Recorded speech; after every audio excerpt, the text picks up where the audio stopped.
If everyone could gather around. We definitely need Ronnie and Marcy. Okay, fabulous. Yeah, no, I gave her ribbon. We begin our service this morning with the ritual of Kriya, tearing. This ritual comes from our Torah text. First, when Joseph gets sold into slavery by his brothers, but those brothers tell their father that his beloved son has died. And so Jacob tears his clothing in his grief, a sign to the whole world that he has lost someone he cares very much about. And so too, until this day, we tear. We may tear a shirt or a ribbon, but it symbolizes the tear in our heart as we say goodbye to someone very dear to us. But, like clothing that is torn, when repaired, it can be stronger than it was before. And so too we pray that in the passing of time, the tear in our hearts will also mend and be strong to let even more love in. If you'll grab your ribbon and give a little tear. Try from the bottom first. If the bottom doesn't work, try this side. Here. No, it might be a... There we go. Okay. Side tear. All right. Baruch atah Adonai. Repeat after me. Dayan ha'emet. Blessed is God, the eternal judge of truth. All right, take a seat. Absolutely.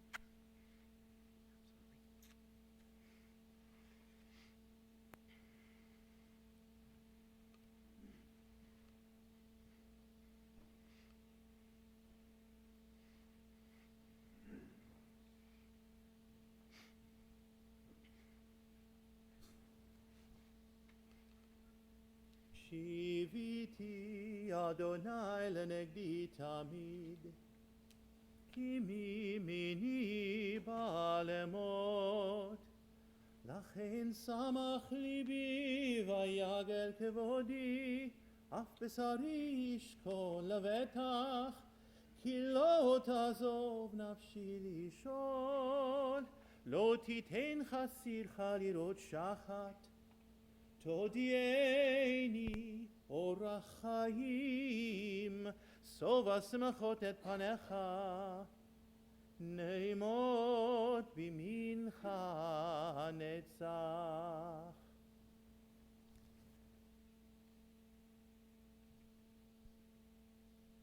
Death will come.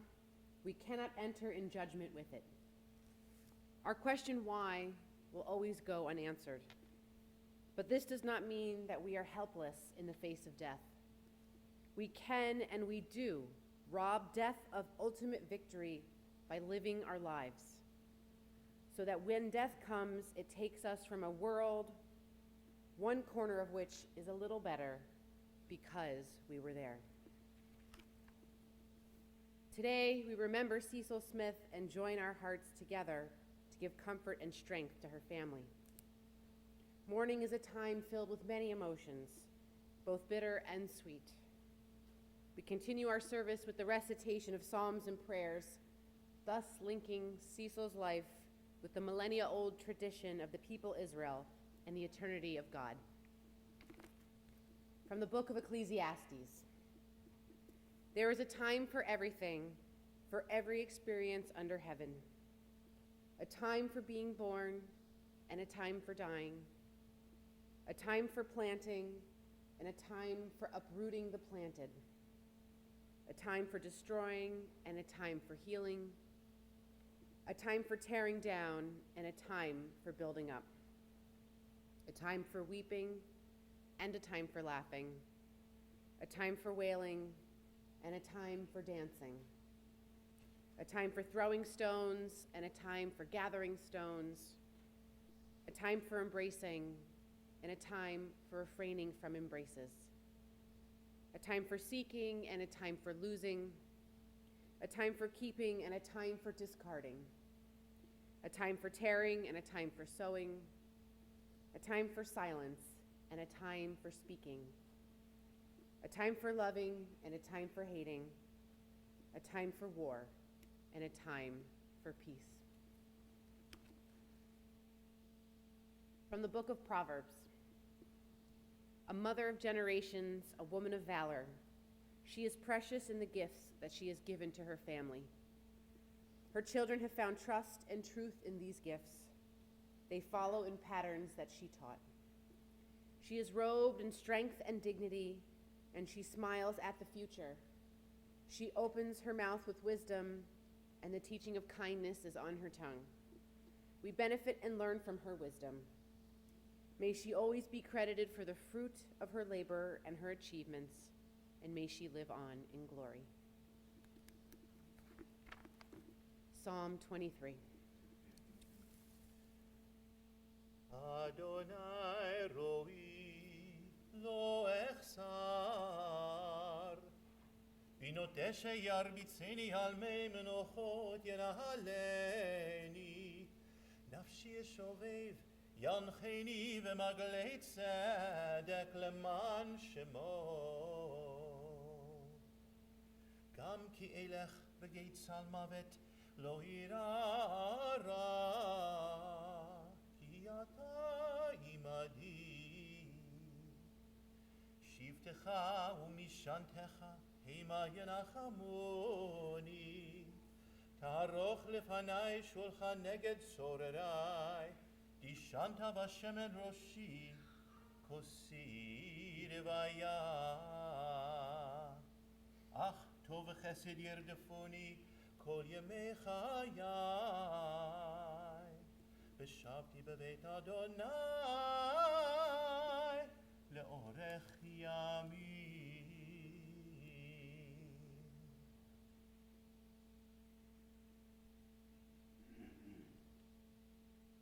We read together a Psalm of David. God is my shepherd, I want for nothing. You make me lie down in green pastures. You lead me beside still waters. You restore my soul.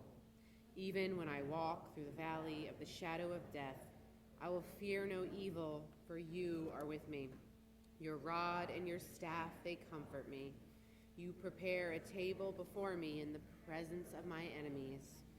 You anoint my head with oil, my cup overflows.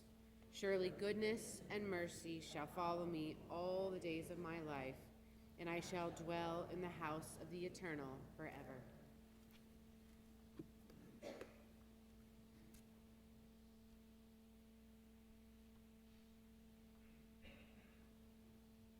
Birth is a beginning and death a destination, but life is a journey. A going, a growing from stage to stage, from childhood to maturity, and youth to age, from innocence to awareness, and ignorance to knowing, from foolishness to discretion, and then perhaps to wisdom, from weakness to strength, or strength to weakness, and often back again, from health to sickness, and back we pray to health again, from offense to forgiveness, from loneliness to love, from joy to gratitude, from pain to compassion, and grief to understanding, from fear to faith, from defeat to defeat to defeat, until looking backward or ahead, we see that victory lies not at some high place along the way, but in having made the journey stage by stage, a sacred pilgrimage. Birth is a beginning and death a destination, but life is a journey, a sacred pilgrimage made stage by stage, from birth to death to life everlasting.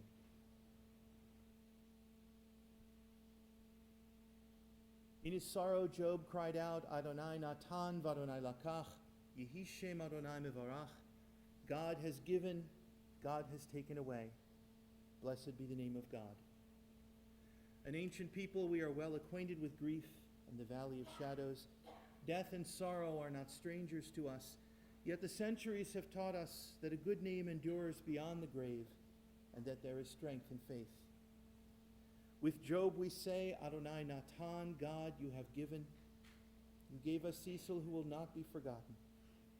For all that was good and enduring in her life, we offer the deepest thanks of our hearts. Adonai Lakach, God, you have taken away. We pray for the strength to turn our broken hearts into an altar of trust, before which we acknowledge your sovereignty and love. As we now say, Yehi Shem Adonai Mevorach, blessed be the name of God now and forever. We take a moment to pray in silence.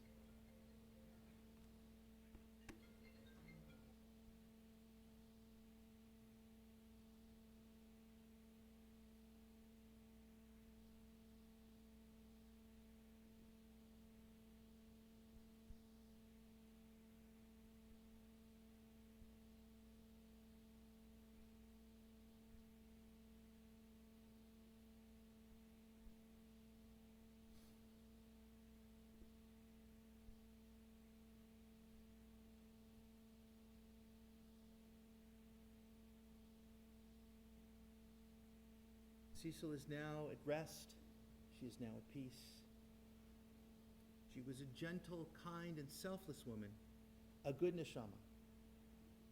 She made everybody feel loved. She made everybody she met feel special. This was her gift, and she shared it freely with those around her, but which was especially reserved for her family. I'll share with you the words of her daughter Marcy. My mother, although she was Jewish, was the closest thing to a saint I can imagine. I am so honored and grateful to be her daughter. I often say, I wish I could be like Mom. Just goodness through and through. When her brother was 80, he said, I never once fought with my sister. That is only because of her personality. That says it all. Cecil also had a good sense of humor. When we played the card game Shanghai with the whole family, and she was dealt a bad hand, she would say, you should deal in jail. Devoted, loyal, brilliant, funny, and the best mother we could ask for. You will be missed.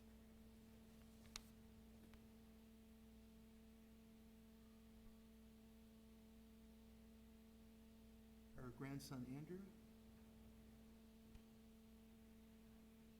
Where you like? Yes.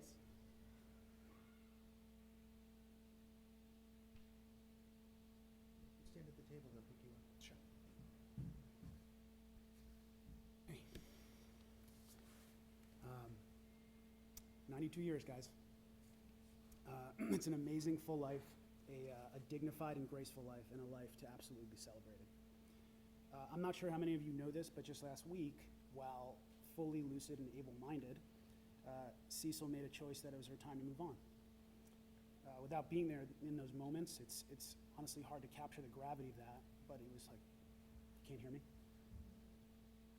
Louder. Without being there in those moments, it's hard to really capture the gravity of that, and really how remarkable that was. It's surreal to hear someone so confident, content with this choice while they're simultaneously coming to terms with the twilight of their life. And for her, it was a little too casual. It sounded as if she was just deciding where she was going to go on vacation next. I've replayed it countless times, and I can't help to realize how the way that she carried herself in those moments is quite symbolic of who she was. We all know Cecil as a pretty agreeable person. She didn't argue. She did not get, as she would put it, excited. She kind of moved through moments with this effortless and calming grace. She always made it,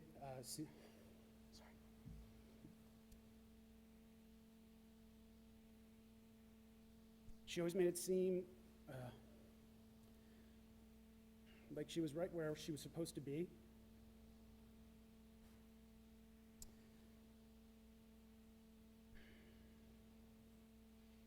In a way that always made you feel like you were too.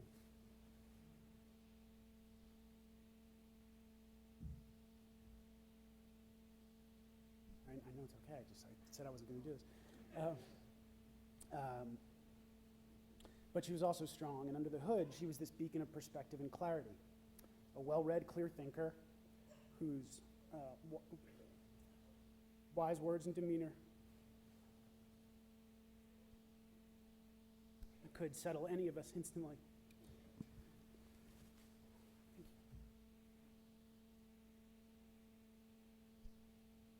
She'd say, "What could be so bad?" Her unwavering, deliberate inflection had this way of forcing you to take a step back and say, "Yeah, really, what is so bad?"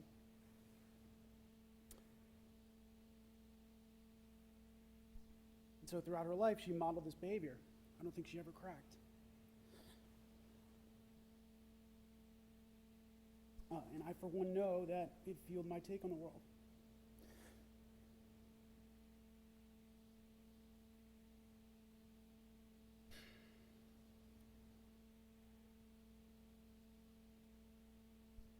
Showing that perspective is what keeps us grounded. It empowers us to be able to live life seeing the good in virtually anything. And the silver lining is always there. You just need to decide if you're going to choose to see it. Last week, as she made her choice to be comfortable without hesitation, she gave us another graceful moment where she made a tough thing look a little too easy. She nonchalantly told us there comes a time when it's just time to go, and carried on asking me how Martha Ann and the kids are doing. Strong, calming, graceful, and hidden somewhere between the lines a faint whisper of what could be so bad. She was so many things to so many people. A daughter, a sister, a wife, a mother, aunt, grandmother, cousin, friend, and neighbor.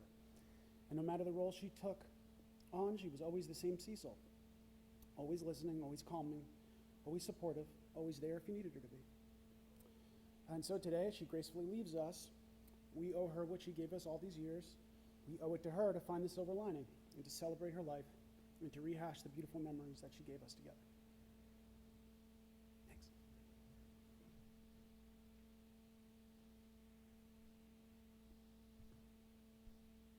Obviously, someone like Cecil had lots of friends, not all of whom could be here today. I'll share with you the words of her friend Patty. Jimmy and I had the privilege of knowing this beautiful woman inside and out for over 50 years. Cecil was one of the most genuinely kind people we ever knew, always smiling, never complaining or kvetching about anything. As teenagers, she graciously allowed all of Marcy's friends to take over her home and hang out, while she and Smitty stayed in their bedroom to watch TV. Through the years, she was there for every special occasion, always elegantly dressed to the nines and smiling. I believe, if you can't say something nice, don't say anything at all, was her motto, as we never heard her utter a harsh word about anyone. She never wanted to put anybody out or make them feel uncomfortable. A truly kind and loving person in a world where more of that is needed. She lived a good life and went on her own terms. We loved her and will miss her very much, but we'll always think of her and smile, because that's what she would have wanted. Love you, C.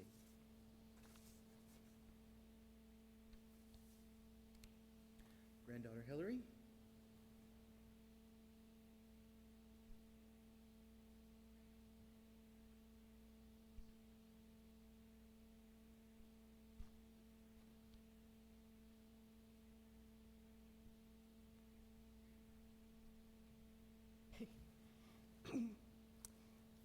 The world lost a wonderful woman on Sunday.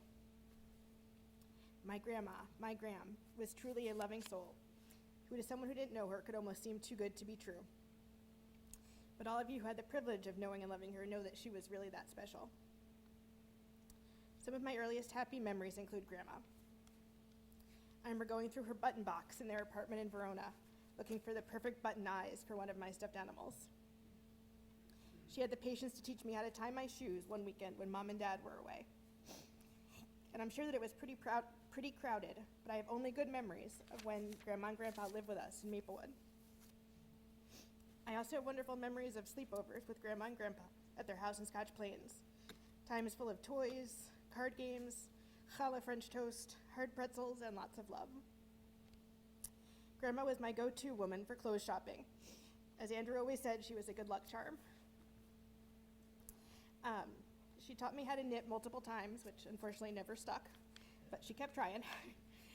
I'll always remember our trip to Israel with Mom and Naomi and Grandma and Grandpa. That was such an experience.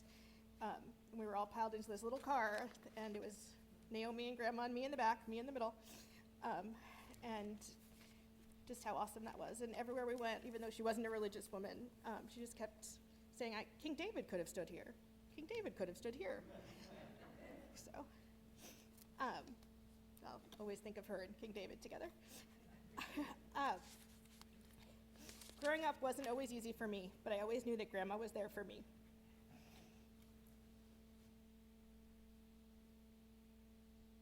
That she was a safe and welcoming presence during some challenging times. Grandma always accepted me for who I am, and I am forever grateful for that. She was honest with me, but always protected my feelings.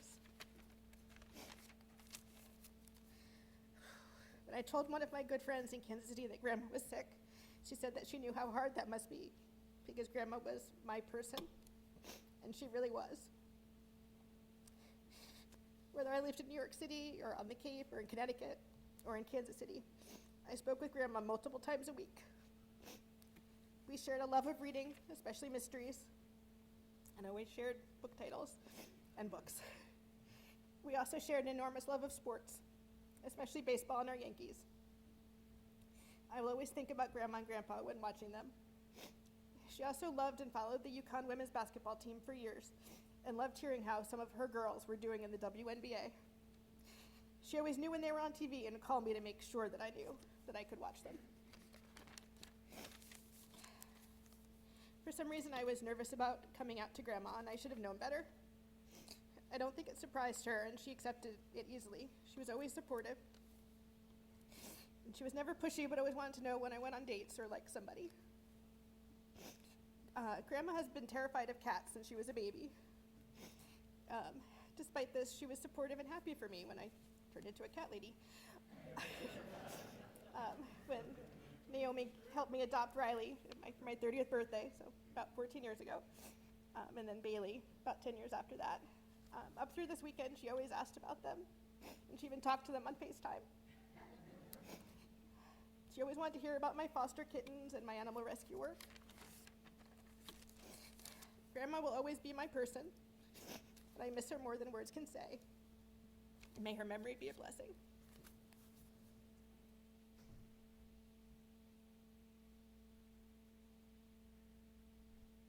Words of her childhood friend Lisa.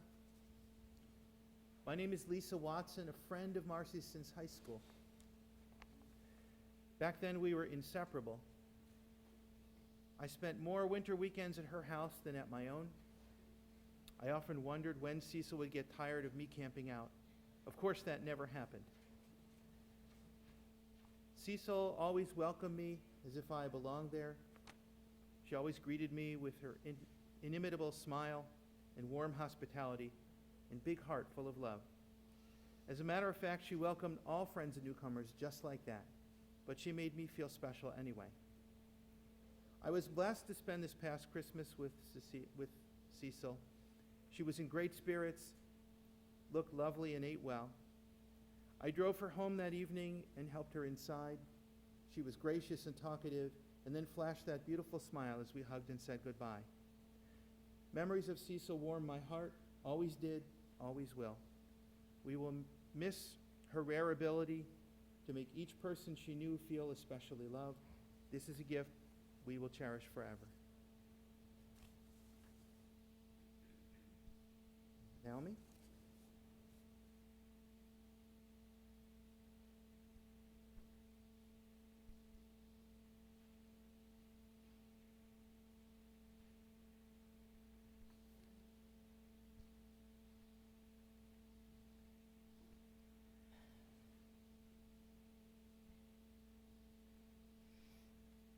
I wasn't going to speak, so about 10 minutes before we got here, I wrote down some notes, so just bear with me. I didn't think I could, but she deserved it. She would do anything for anyone, so I can too. And just like what everybody just said, She was unbelievable. I was trying to figure out what to do yesterday when I wasn't going to go to work. There was no way I could concentrate at work. And we're doing this today. So I thought, what would Grandma want me to do? So I went shopping. Grandma, number one, maybe not number one, up there is one of her top pleasures was if she found something on the 70% off rack at Kohl's and had a 30% off coupon. And she'd call you and tell you, you'd say, I like that shirt. Oh, it's $2.17. The first store that I went into, one of the first things I saw was a picture frame that said, thank you for your memories. And I bought it. It was on sale. And there are so many memories. All of us have them. No matter who you were, she made you feel like you were her child, her grandchild. You were her friend. You know, as Hillary said, we would have amazing sleepovers and wake up and have French toast, and no matter what it was that was important to you at that time in your life, if she found something that fit that, she would pick it up for you, right? I have a large collection of coffee cups from Grandma. And no matter where we were in our life, we had multiple phone calls all the time. You could always find something to talk about. She taught me how important it was to always look good. Probably didn't always look good, sorry, Graham. These are hers.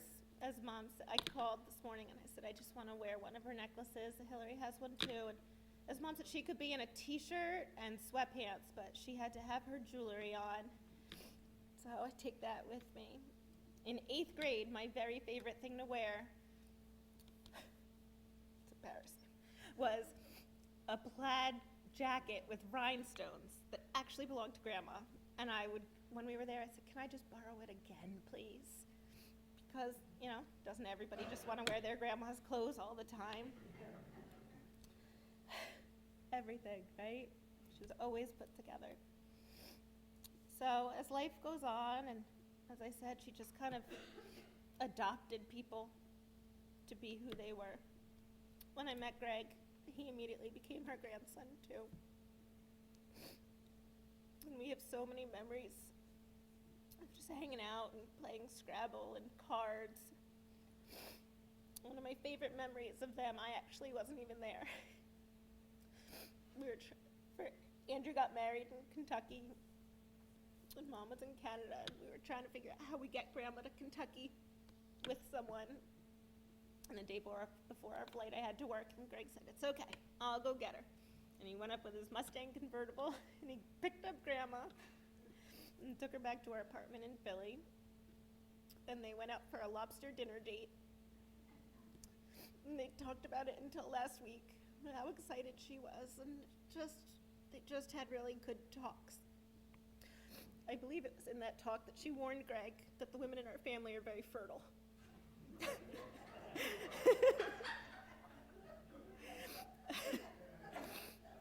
And I guess she was right, because not long after that, Charlotte was born. And those kids just brought so much light to her life. She was so lucky. She had 4 great-grandchildren. And our girls just love her so much. And I know they're not going to understand this, but they will have memories of her.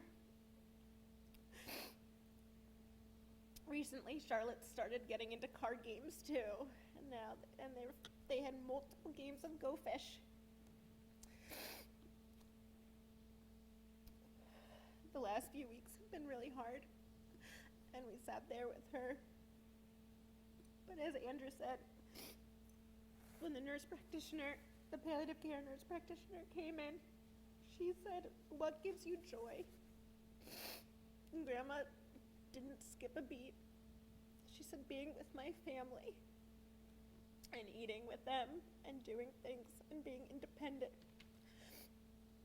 And if I can't do that, I don't want to be here anymore. and we heard what she said, and we processed it. And she was lucky that she was able to do that on her terms. We will all miss her very, very much.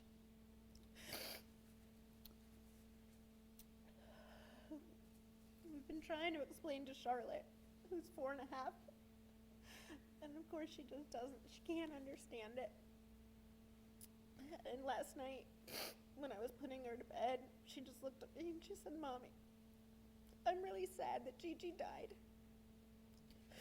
Me too, Char. Me too. Exactly, Luna. Thank you, I didn't know how to end.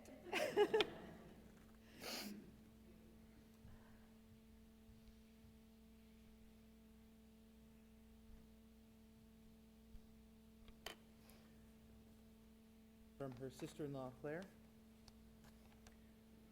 Cecil's father, Morty Camp, always said we were sisters. Ultimately, we were closer than sisters, with no sibling rivalry to dilute our relationship.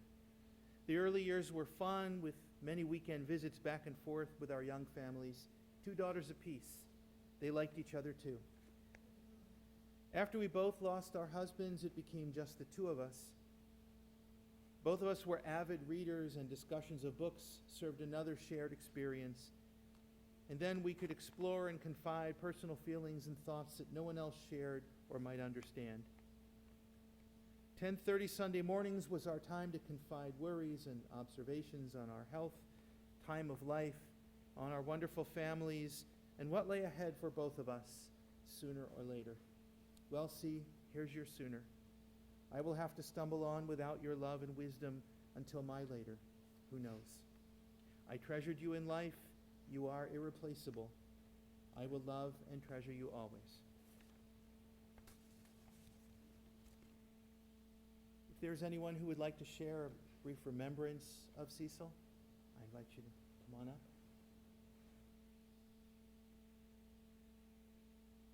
We'll also have a chance at the Shivas.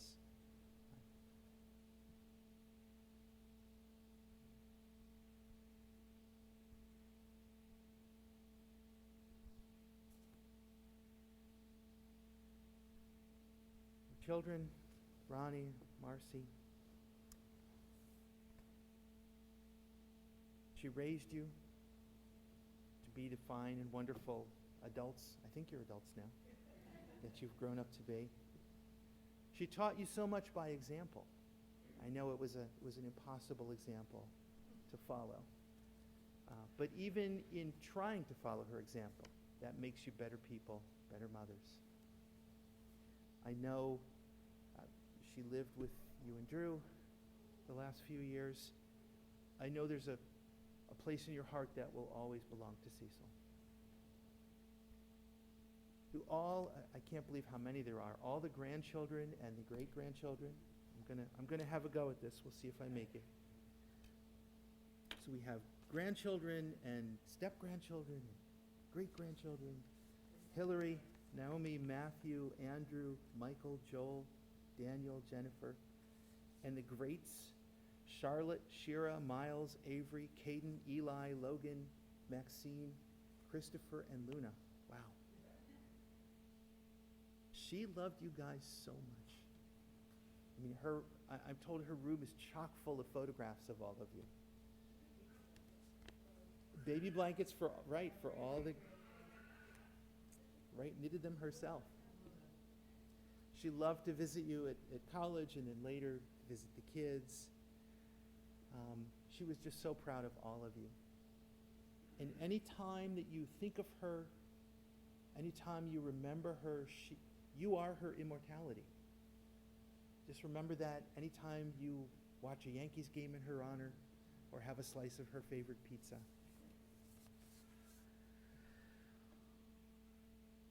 92 years, and she was lucid and sharp as a tack right up until the very end. She taught a great deal by her example in her life and also in her death. She met death with a dignity that few can manage, and we should all aspire to. She did have a great deal of discomfort, but never complained. She didn't want to suffer. Nobody wanted her to suffer. And when the time came, she went very much on her own terms. She decided that it was time for her to go. In the words of J.K. Rowling, she greeted death as an old friend. Her end was peaceful. She was surrounded by family and those who loved her, waiting by her bedside to see her off. It's a beautiful death and the perfect end to a beautiful life. I'll ask all who are able to please rise for El Male Rachamim.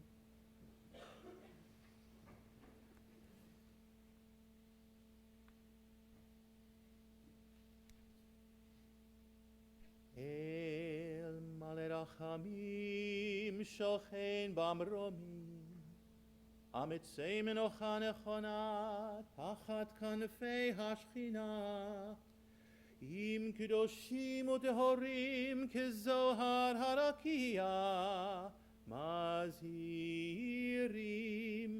et nishmat Zisel bat Moshe umasha shalcha le'olama Bal harachamim yastireha beseter knafav le'olamim V'yitzror b'tzorachim et nishmata Adonai hu nachalata V'tanuach b'shalom al mishkavach V'nomar Amen. Compassionate God, eternal Spirit of the universe, grant perfect rest in your sheltering presence to Cecil Smith, Zissel bat Moshe Umasa, who has entered eternity. God of mercy, let her find refuge in the shadow of your wings. Let her soul be bound up in the bond of everlasting life. God is her inheritance. May she rest in peace, and let us say, Cecil requested that anyone who would like to make a donation in her memory kindly make it to St. Jude's or to the Shriners Hospital. And I'll invite Drew Staffenberg, her son-in-law, to say a few words about the Shiva observation. Please be seated.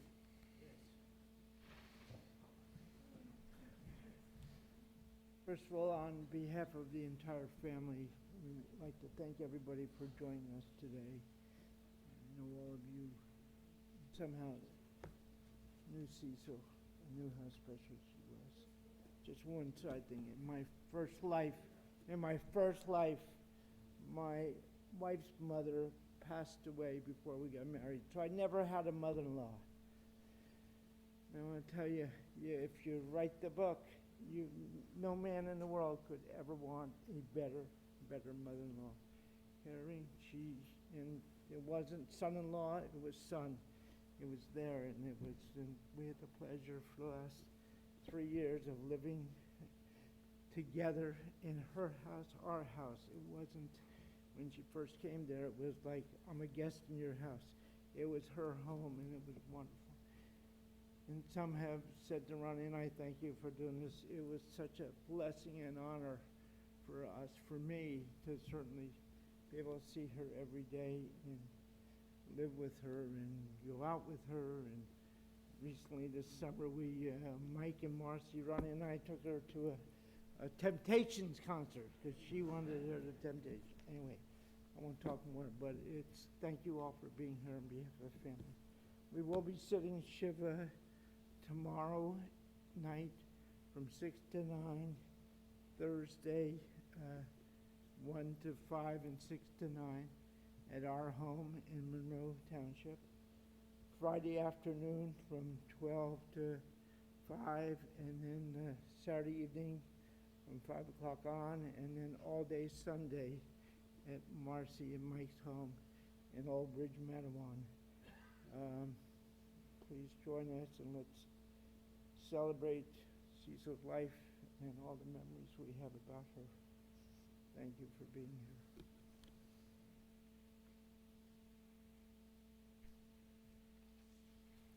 May the Holy One of blessing, from whom all things come, and to whom all things return, give us light and peace on this day of grief and mourning.